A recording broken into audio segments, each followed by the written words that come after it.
Well, it's been good to meet you, Sam, and very interesting to hear about your business. Look, we are having a small dinner for some of our clients and friends after this. Why don't you join us? That's very kind of you. I'll just check with my associate whether they have other arrangements for us. Well, your associate is most welcome to join us too. Thank you. Excuse me. Walter. This is Sam Eriks from Eriks Imports. He has very kindly invited us to a dinner.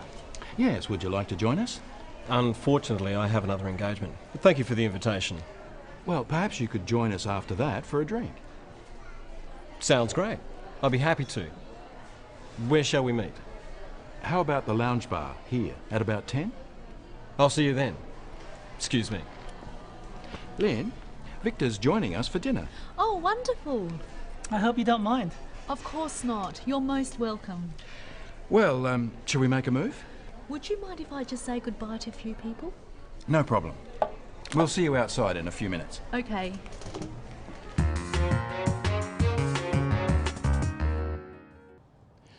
Let's look at invitations.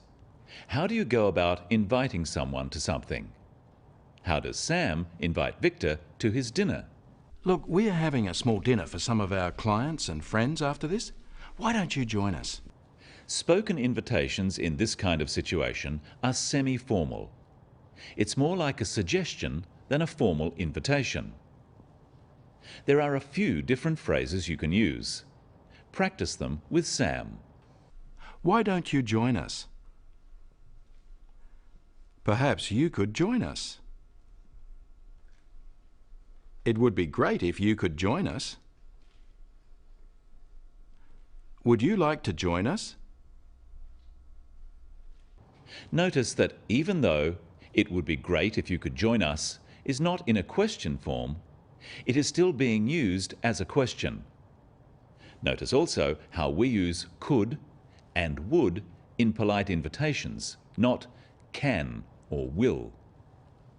How does Victor reply? That's very kind of you. He says, "That's very kind of you." When replying to an invitation, first thank the other person for the invitation, then give your answer. Here's Victor with some different ways of doing this. Thank you. That's very kind of you. That sounds good. And you can put them all together like this. Thank you. That's very kind of you. Sounds good.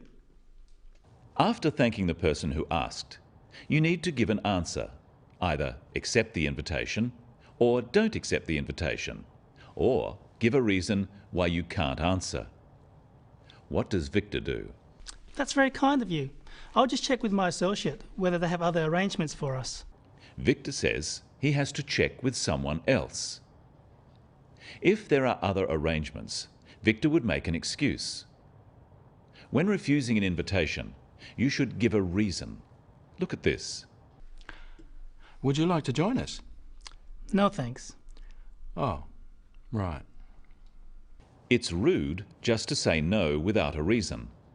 And the reason should be a good one. Look again. Would you like to join us? No thanks. It doesn't sound very interesting. Oh. Sam would rightly be offended by that reply. So what are some ways of making a polite excuse? Listen to Walter. Yes, would you like to join us? Unfortunately, I have another engagement. But thank you for the invitation. Walter doesn't need to say what his other engagement or appointment is, just that he has already made another commitment. Notice that he still thanks Sam for the invitation. Practice with Walter some other ways of making an excuse. Unfortunately, I have another engagement. I'm afraid I have another commitment. I can't, I'm sorry. Perhaps another time. By saying perhaps another time, Walter is being polite and friendly, rather than just declining the invitation. Notice that he says, "I can't." This implies that he has another commitment without having to say what that commitment is. This is acceptable in business. Sam and Walter make another arrangement. Watch how they do this. Well, perhaps you could join us after that for a drink. Sounds great. I'll be happy to. Where shall we meet? How about the lounge bar here at about 10? I'll see you then. Sam says, perhaps you could join us after that for a drink. By saying perhaps, he is leaving the invitation open. Walter is under no pressure to accept.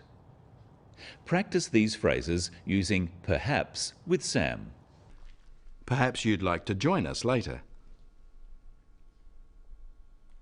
Perhaps you'd be interested in meeting us for breakfast. Perhaps we could meet later in the week. Notice that Sam says you'd. Perhaps you'd like to join us later. You'd is short for you would. Walter accepts and they make the arrangement.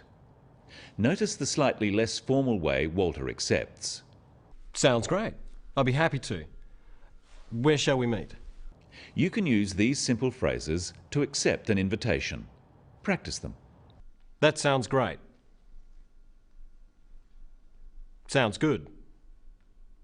I'd love to. I'd be happy to. Walter says, where shall we meet? You can use shall or will, but shall we is a common usage in questions simply because it is easier to say than will we. Shall is also used when asking for or making suggestions. Let's look at how Sam makes the arrangement. How about the lounge bar here at about 10? I'll see you then. By asking where shall we meet, Walter is leaving the details of the arrangement up to Sam. Sam gives a place and a time, but because this is an informal meeting, he doesn't make it sound like an appointment. He says, how about the lounge bar? How about invites the other person to say if it is not convenient. And he says, at about 10, as a question. This also leaves room for the other person to suggest a different time. Practice these two phrases with Sam. Listen carefully to Sam's voice and whether he uses a rising or falling tone. How about the lounge bar here? About 10? Walter confirms the arrangement by saying, I'll see you then. This is now a definite commitment and an end to the arrangement. Notice how the stress is on the word then to confirm that the time is definite. Try saying this, I'll see you then. Let's have a look now at the end of the scene. There are some more useful phrases.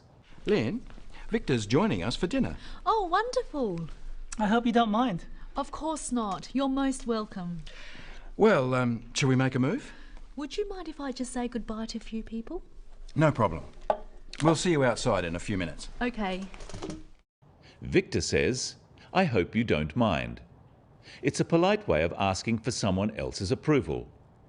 But Lynn can't really say no since Victor is listening. But Lynn politely confirms the arrangement. Practice how she does this. Of course not. You're most welcome. What are the main points we've learned today? When inviting someone informally, make it sound like a suggestion. That way, if someone can't accept, they don't feel so bad. Why don't you join us? Instead of, I invite you to join us. And if you need to make an excuse, don't just refuse an invitation. Give a reason and apologize. I'm sorry, I have another commitment. When confirming details, use an upward inflection.